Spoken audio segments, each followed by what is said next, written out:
पिछले एपिसोड में हमने देखा था कि चैन मिंग को एक स्पिरिचुअल फ्रूट के बारे में पता चला था। वो इतना कमाल का फ्रूट है कि अगर कोई भी उसे खाए तो उसकी पावर काफी ज्यादा बढ़ सकती है। चैन मिंग ये चीज जानकर बहुत ज्यादा हैरान होता है और उसने डिसाइड कर लिया था कि वो उस स्पिरिचुअल फ्रूट को कैसे भी करके हासिल करेगा। लेकिन उस फ्रूट को हासिल करने के लिए सीतू नाम का एक और बंदा लग चुका था, उसे भी वो फ्रूट चाहिए था। तो चैन मिंग के आने से पहले वो ही वहाँ पर पहुंच जाता है और जब बाद में वो चैन मिंग को यहाँ पर आता हुआ देखता है तो वो उसे चिल्लाने जाता है कि ये फ्रूट मेरा है, मैं इसे किसी को भी नहीं दूंगा। इस वजह से चैन मिंग को गुस्सा आता तो वो एक ही अटैक में सीतू की पूरी कल्टीवेशन को ही डिस्ट्रॉय कर देता है। जिसके बाद यहाँ से ये एपिसोड शुरू होता है। तो इस एपिसोड की शुरुआत में अब सीतू की तो कल्टीवेशन चली गई थी, वो एकदम नल्ला बन चुका था। तो उसके जो साथी होते हैं जो उसे यहाँ पर लेकर आए हुए थे वो लोग एकदम ज्यादा भड़क जाते हैं। वो चैन मिंग से कहते हैं कि तूने ये काम करके बिल्कुल भी अच्छा नहीं किया, हम यहाँ पर अपनी आखिरी सांस तक के तुझसे फाइट करेंगे और तेरी जान ले लेंगे। तूने सीतू की कल्टीवेशन बर्बाद करके अपने ही पैर पे कुल्हाड़ी मारी है। वो तीनों एक साथ अपनी पावर को एक्टिवेट करते हुए चैन मिंग से लड़ने के लिए पूरी तरह से तैयार थे,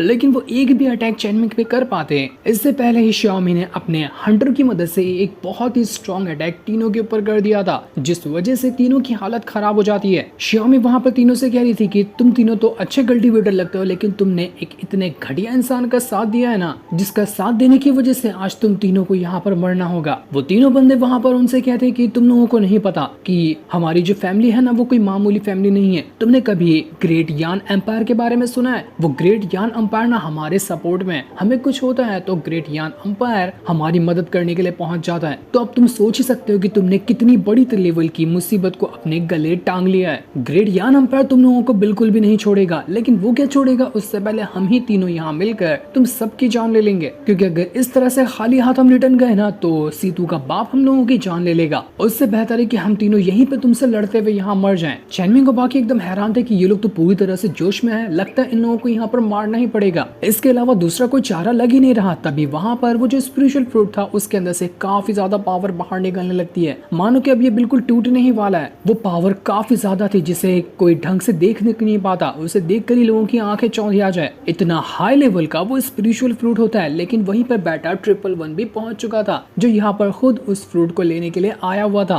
उसके ऊपर दो टास्क था कि उसे चैन मिंग को मारना है और वो स्पिरिचुअल फ्रूट भी हासिल करना है। चैन मिंग को मारने का टास्क तो उस जासूस ने उसको दिया था, लेकिन स्पिरिचुअल फ्रूट वो खुद के लिए चाह रहा था, इसी वजह से वो फ्रूट लेने के लिए यहाँ पर पहुंच चुका था। और तभी चैन मिंग जो होता है उसकी नजर बेटा 111 के ऊपर पड़ जाती है कि यहाँ पर कोई ना कोई बंदा छुप कर आया हुआ है जो ये फ्रूट हासिल करना चाहता है, तो इसका भी बैंड बजाना पड़ेगा। श्याओमी यहाँ पर चैन मिंग से कहती कि अरे सेक मास्टर, आपका ध्यान कहाँ चला गया, आप इधर नहीं देख रहे क्या? चैन मिंग कहता है नहीं नहीं, ऐसी कोई बात नहीं है, तुम ना यहाँ पर उस फ्रूट को निकालने का बंदोबस्त करो, तब तक कि मैं ये जो 3 छुछुंदर है ना इनको सबक सिखा कर आता हूँ। बहुत जुबान चल गई है इनकी, तो इनको तो काटना ही पड़ेगा। इसके बाद चैन मिंग वहाँ पर 100 थंडर तालिस्मान को बना लेता है और उन सभी के सभी तालिस्मान की पावर को एक्टिवेट करते हुए उसने उन तीनों बंदों के ऊपर अटैक कर दिया था जो सीतू के साथ यहाँ पर आए थे। वो लोग अपनी जान लगा देते हैं, लेकिन 1 सेकंड भी यहाँ पर टिक नहीं पाए थे। वो थंडर अटैक इतना स्ट्रॉन्ग था कि उन तीनों की हालत वहाँ पर खराब हो जाती है, लेकिन वो लोग यहाँ पर अपनी जान दे देंगे, लेकिन आखिरी दम तक के लड़ेंगे। तो वो लोग वापस से खड़े हो जाते हैं चैन मिंग के साथ फाइट करने के लिए, लेकिन चैन मिंग हर एक कदम में बिजली की रफ्तार के साथ उनके करीब होता जा रहा था, जिसे देखकर ही कोई डर जाए, इतना गुस्से में था चैन मिंग। चैन मिंग यहाँ पर भी नहीं रुकता, उसने अपनी और ज्यादा पावर का इस्तेमाल करना वहाँ पर शुरू कर दिया था। उसे बस देख देख कर वो तीनों की हालत खराब हो रही थी। इसके बाद चैन मिंग एक ही हाथ मारते हुए इतनी थंडर पावर बाहर फेंकता है कि तीनों उड़कर दूर फेंका चुके थे। चैन मिंग जब तक तीनों को संभाल रहा था तब तक के श्याओमी और लिंगर वहाँ पर जिस पेड़ के ऊपर वो फ्रूट लगा हुआ है उसके आसपास एक प्रोटेक्शन बनाने लगते हैं, ताकि कोई भी यहाँ पर आकर इस फ्रूट को ना निकाल ले। वो लोग उस फ्रूट को निकालने की कोशिश कर रहे थे ताकि जल्द से जल्द उसे निकाल कर चैन मिंग को गिफ्ट में दे सकें। वो तीनों बंदे अभी भी चैन मिंग के साथ फाइट कर रहे थे। वो लोग अपनी पूरी जान लगा देते हैं ताकि चैन मिंग को मार सके, लेकिन वो उसके करीब तक नहीं पहुंच पा रहे थे।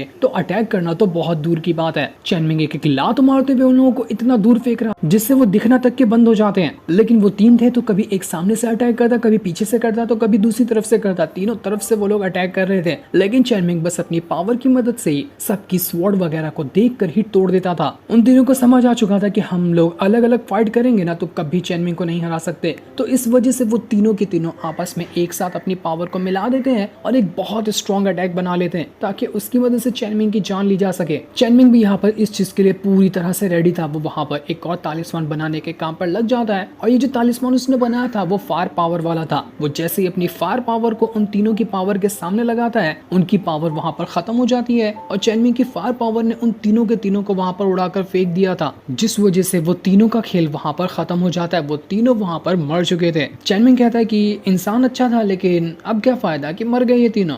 गलत इंसान का साथ दोगे तो ऐसा नतीजा तो तुम्हारा होगा ही। इसके बाद चेनमिंग वहां पर उसी स्पेशल फ्रूट के पास आ जाता है। शियामी उससे कह रही थी कि सेक मास्टर, मैंने ना इस फ्रूट की पावर चेक की, ये अभी इतना ज्यादा हाई लेवल में है ना कि इसको कोई इमॉर्टल किंग रैंक का बंदा ही कंज्यूम कर सकता है। उससे पहले वाला बंदा अगर कंज्यूम करेगा तो उसकी हालत भी खराब हो सकती है, लेकिन अगर जो भी इसे कंज्यूम करे और उसका लेवल इमॉर्टल किंग रैंक से कम होना, तो वो फ्रूट उसको इमॉर्टल किंग रैंक तक के पहुंचा सकता है। इतनी पावर है इसके अंदर। तो क्या आप तब भी इस फ्रूट को लेना चाहेंगे? क्योंकि आपके पास तो अभी इमॉर्टल किंग रैंक से बहुत ही नीचे की पावर है। लेकिन चेनमिंग को कैसे भी करके वो फ्रूट तो चाहिए ही था। उसे अपनी पावर बढ़ानी है तो वो फ्रूट लगेगा ही। इसलिए चेनमिंग जैसे ही फ्रूट को लेने के लिए जा रहा होता है, वहां पर बेटा 111 आ जाता है, जो पीछे से ही चेनमिंग के ऊपर अटैक करने वाला था। चेनमिंग को पता था कि कोई ना कोई बंदा यहाँ पर छुपा है जो उसके ऊपर अटैक करेगा, तो उसके लिए चेनमिंग पहले से ही पूरी तरह से तैयार था। यहाँ पर बेटा 111 चेनमिंग के ऊपर अटैक क्या कर पाता, इससे पहले चेनमिंग एक तालिस्मान बनाते हुए बेटा 111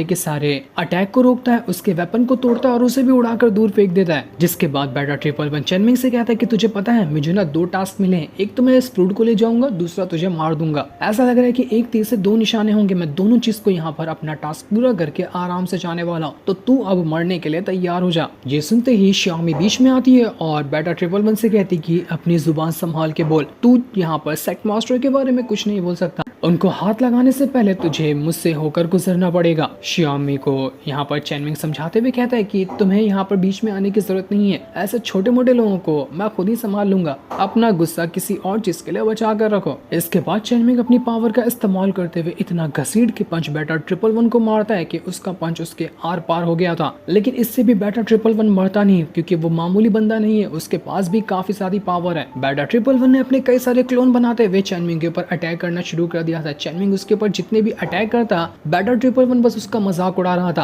कि तेरा हर अटैक तो बिल्कुल स्लो है यार, लगता तू स्लो साबुन इस्तेमाल करता है, थोड़ा फास्ट वाला इस्तेमाल किया कर, अच्छे से अटैक कर पाएगा। वो बस यहाँ पर चेनमिंग को चिंगारी लगा रहा था, उसे नहीं पता था कि वो बारूद में चिंगारी लगा रहा है और जब वो फटेगा तो उसकी भी फाड़ देगा। चेनमिंग अपने बहुत सारे घोस्ट हैंड का इस्तेमाल करते हुए बेटा 111 को पकड़ने की कोशिश कर रहा था, लेकिन वो हर एक अटैक से चेनमिंग के बच जाता। मानना पड़ेगा बेटा 111 काफी स्ट्रॉन्ग था, एक भी अटैक अभी तक के चेनमिंग का उसके ऊपर असर ही नहीं कर पाया था। वो चेनमिंग का मजाक उड़ा कर चेनमिंग का खून खौला रहा था। इस वजह से चेनमिंग इतना ज्यादा भड़क जाता है कि जैसे वो अपनी आंखों से देखता है तो उसकी आंखों से ऐसी लेजर निकलती है कि वो बालों तक को चीर देती है। इतना खतरनाक चेनमिंग की आंखों से लेजर निकला था गुस्से की वजह से। चेनमिंग यहाँ पर भी नहीं रुकता, इसके बाद भी वो और कई सारे अटैक बेटा 111 के ऊपर करने लग गया था, लेकिन अभी तक के बेटा 111 को कुछ नहीं हुआ था। वो हर एक अटैक को रोके जा रहा था और उल्टा चेनमिंग के ऊपर वो अटैक भी करता। बेटा 111 यहाँ पर बाहर से तो बहुत अच्छा दिखा रहा था कि उसे चोट नहीं लगी, लेकिन अंदर उसे बहुत गहरी चोट लगी थी। तो वो कह रहा होता है कि मुझे नहीं लगता कि मैं यहाँ पर कुछ और देर तक के चेनमिंग से फाइट कर पाऊंगा, इससे फाइट करना और इसको हराने का बस एक ही रास्ता है और वो है ये स्पेशल फ्रूट। मैं ये फ्रूट ले जाता हूँ, इसकी पावर कल्टीवेट करता हूँ और थोड़ी देर बाद आता हूँ इसके पास और तब मैं चेनमिंग को बड़ी आसानी से मार डालूंगा। इसलिए वो चेनमिंग से कहते हुए जाता है कि अभी फाइट करके तो बहुत मजा आया, लेकिन हमारी फाइट पूरी नहीं हुई, मैं फिर से आऊंगा तेरी जान लेने के लिए। इसके बाद वो बिजली की रफ्तार के साथ वहां से जा रहा होता है और जाते जाते उसने पेड़ के अंदर से वो स्पेशल फ्रूट भी उठा लिया था। उसे लेकर वो फटाफट वहां से भागना शुरू कर देता है। जो चीज चेनमिंग को चाहिए थी वो उसके आंखों के सामने से ले जा रहा था। श्यामी चेनमिंग से कहती है कि सेट मास्टर, ये जो इतनी स्पीड से चल रहा है ना, इस टेक्निक को कहते हैं डिवाइन मूवमेंट टेक्निक। ये इतनी स्पीड होती है कि कोई बिजली की रफ्तार के साथ बंदा यहाँ से भाग सकता है। तो अभी तक के बेटा 111 बहुत दूर जा चुका होगा, तो हम अब यहाँ पर कैसे उस फ्रूट को हासिल करेंगे? हमारे हाथ से तो वो फ्रूट चला गया। चेनमिंग कहता है ऐसे कैसे चला गया, जब तक कि मैं यहाँ पर खड़ा हूँ मेरी जो चीज है उसको दुनिया की कोई ताकत मुझसे नहीं छीन सकती। इसके बाद चेनमिंग अपना वही तीर निकाल लेता है जो उसे मिशन को पूरा करने पे मिला था। तीर को निकालने के बाद चेनमिंग उसकी पावर को एक्टिवेट कर रहा था ताकि इस बार का जो अटैक रहे वो इतना स्ट्रॉन्ग रहे कि बेटा 111 कितना भी दूर क्यों ना गया हो वो एक ही तीर के अंदर उसको खत्म कर दे। उसे देखकर लिंगर और श्यामी दोनों एकदम दंग रह जाते कि अरे वाह, बिल्कुल चेनमिंग तो यहाँ पर हीरो जैसा लग रहा है, इतना मजा आ रहा है कि हमें तो मन कर रहा है बस चेनमिंग तो देखते ही रह जाए और ये बस यहाँ पर फाइट करता रहे। इतना मजा आया यहाँ पर चैनमिंग की फाइट देखकर। चैनमिंग इसके बाद अपनी पावर का इस्तेमाल करते हुए वो तीर को चला देता है और कह रहा था कि अब मैं एक तीर से 2 निशाने करने वाला हूं। पहला निशाना जो रहेगा वो मुझे मेरा फ्रूट मिल जाएगा और दूसरा निशाना ये रहेगा कि बैटर 111 की जान चली जाएगी। अब बैटर 111 भाग के हेवन में क्यों ना घुस गया हो, ये तीर हेवन तक के उसका पीछा करके उसकी जान ले लेगी। अब बिल्कुल ऐसा ही होता है, वो तीर बादलों को चीरते हुए बादलों के ऊपर जाकर बैटर 111 जो छुप चुका था उसके आर पार घुसकर उसे वहीं पर खत्म कर देती है। इतनी हाई लेवल की उसके अंदर से तीर चली थी जिसकी कोई हद नहीं थी। बादलों तक में वहां पर होल हो गया होता है। जैसे ही बैटर 111 मरा था उसके हाथ से वो फ्रूट नीचे गिर जाता है, जिसे बड़ी आसानी के साथ चैनमिंग ने पकड़ लिया था। चैनमिंग कहता है क्यों, कहा था ना मैंने, जो चीज मेरी है वो मेरी ही है, कोई इसको आंख उठाकर भी नहीं देख सकता। दूसरी तरफ वो जासूस इंतजार कर रहा था अच्छी खबर का कि ये बैटर 111 आकर बताएगा कि चैनमिंग मर गया, लेकिन काफी टाइम हो चुका था तो अभी तक के बैटर 111 नहीं आया होता है। तो इस चीज से वो टेंशन में था कि आखिर कहाँ मर गया बैटर 111। उसे क्या पता था कि सच का सच में ही बैटर 111 मर चुका है। वहां पर एक दूसरा बंदा आता है जिसके अंडर में ही बैटर 111 काम करता है। वो बैटर 111 का सीनियर था। यहाँ पर आने के बाद वो बंदा जासूस से कह रहा था कि देखो यहाँ पर ना हमारा जो एजेंट था बैटर 111 वो मर चुका है। उसकी टोटल फीस थी 12 मिलियन सोने के सिक्के जो टास्क पूरा होने के बाद उसे देने थे, लेकिन अब वो मर गया तो हम लोग यहाँ पर उसके उतने पैसे नहीं लेंगे। उसने जितना काम किया था उतने ही हिसाब से तुम्हें पैसे देने हैं, जो कि टोटल बनते हैं 9 मिलियन सोने के सिक्के। उसने 80% तक के अपना काम कर दिया था तो तुम्हें अब 9 मिलियन सोने के सिक्कों की फीस चुकानी पड़ेगी। ये सुनकर जासूस के दिमाग में करंट लगता है कि यहाँ पर मेरा टास्क पूरा नहीं हुआ और तुम लोग कह रहे हो कि मैं तुम्हें 9 मिलियन सोने के सिक्के दूंगा। मेरा दिमाग सठाया हुआ दिखता है, दफा हो जाए यहाँ से, इससे पहले कि मेरा दिमाग का स्क्रू ढीला हो जाए। ये सुनकर वो बंदा काफी ज्यादा गुस्सा हो चुका था। अब वो अपने साथियों को यहाँ पर बुला लेता है जो जासूस के ऊपर अटैक करके उसकी हालत खराब कर देते हैं। बैटर 111 का सीनियर वहाँ पर जासूस से कह रहा था कि मुझे पता था कि ऐसा ही कुछ होने वाला है, तुझ जैसा फटीचर आदमी कभी भी हमारी बात ढंग से तो नहीं मानेगा, तो इसलिए मैंने बंदों का इंतजाम पहले ही कर दिया था और हाल फिलहाल तेरे पास कुछ पैसे भी नहीं बचे हैं तो मेरे बंदों ने ना तेरे पूरे के पूरे घर से जो भी कीमती चीज थी सब कुछ चुरा लिया है, बस तेरा कपड़ा और तेरी इज्जत छोड़ दी है, वरना वो भी चुरा लिए होते हम लोग। हमारे साथ डील करने का तेरा बहुत बहुत शुक्रिया। अगर कोई दूसरा एजेंट चाहिए होगा ना तो उसके लिए भी हमें बता देना, दूसरा एजेंट भी प्रोवाइड कर दिया जाएगा। हमारा हिसाब बराबर हुआ तो हम लोग चलते हैं। इतना कहने के बाद वो बंदे वहां से जाने लग गए थे। जासूस के दिमाग में आग लग जाती कि मैं तो लुट गया, बर्बाद हो गया मैं, यहाँ मेरा टास्क पूरा नहीं हुआ और 9 मिलियन सोने के सिक्के को देने की वजह से मेरे घर की सारी चीजें ये लोग लूट कर भाग गए। जी चैनमिंग ने मुझे कहीं का नहीं छोड़ा, हर बार ये मुझे बर्बाद कर देता है, आखिर करूँ तो करूँ क्या इसका। वो बॉल भी वहां पर जासूस से कहता है कि क्यों, हो गया ना, मजा आया,